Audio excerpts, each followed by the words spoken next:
Folks, thanks for tuning in. Hope y'all doing okay today.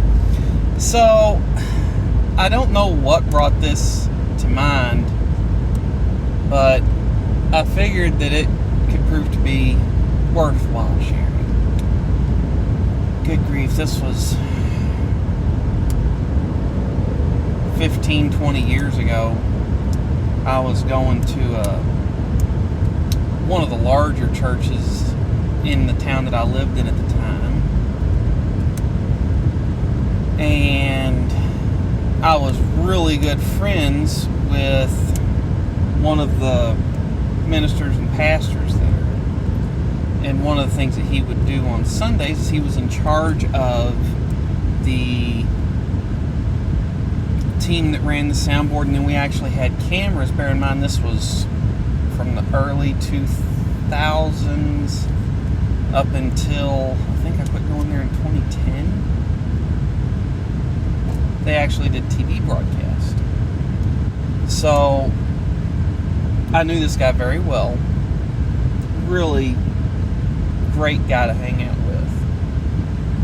Great guy to work with on Sundays. Great guy to talk to. He was a good friend. Still is on Facebook. He lives in Florida now.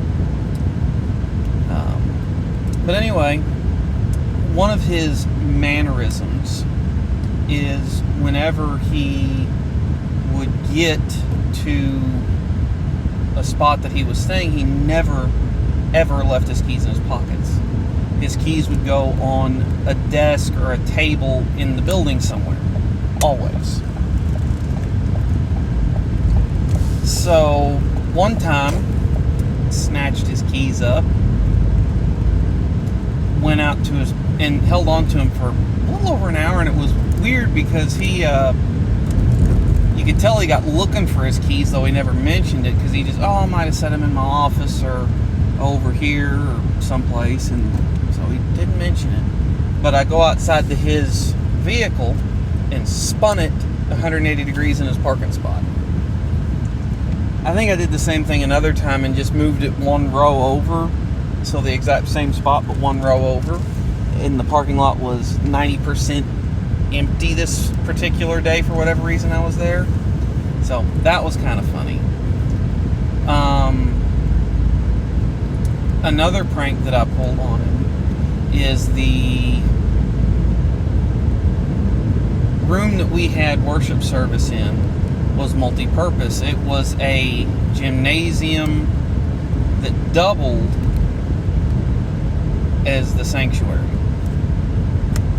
So when Sunday morning was over, a lot of times there'd be a group of 20 or 30 more guys that would stay behind and pull the chairs up and stack them over on the walls so that the gym could be used as a gym through the week for the preschool program, the daycare, and kids through the week and whatnot. Big deal. So anyway, those chairs interlocked, but they're real easy to pull apart and stack them. So we had those chairs everywhere because we'd use them in the fellowship hall and that big multi-purpose room and things like that. And we'd need different amounts for various nights of the week in certain parts of the building. So a Rolls-Royce Ghost, don't see those every day. So one night I'm over there and he's busy doing something, and I decide I'm going to prank him yet again. So I grabbed two of the chairs, stacked one on top of the other, and I walked out to his vehicle and I stuck them in the passenger seat.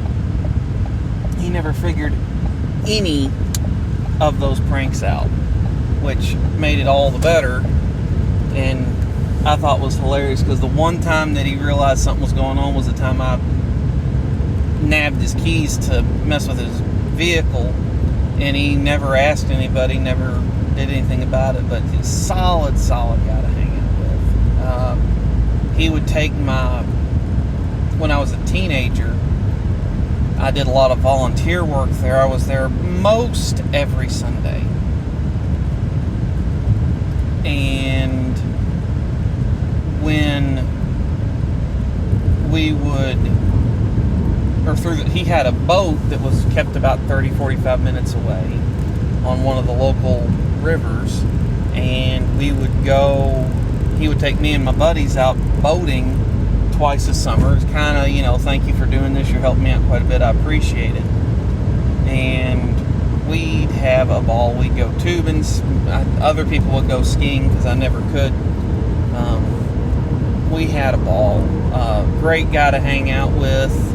I haven't seen him personally in a number of years, but I do enjoy getting to see him, post pictures and whatnot on Facebook. Just a really nice guy. Anyway, yeah, pick on your friends. Not too much, just enough.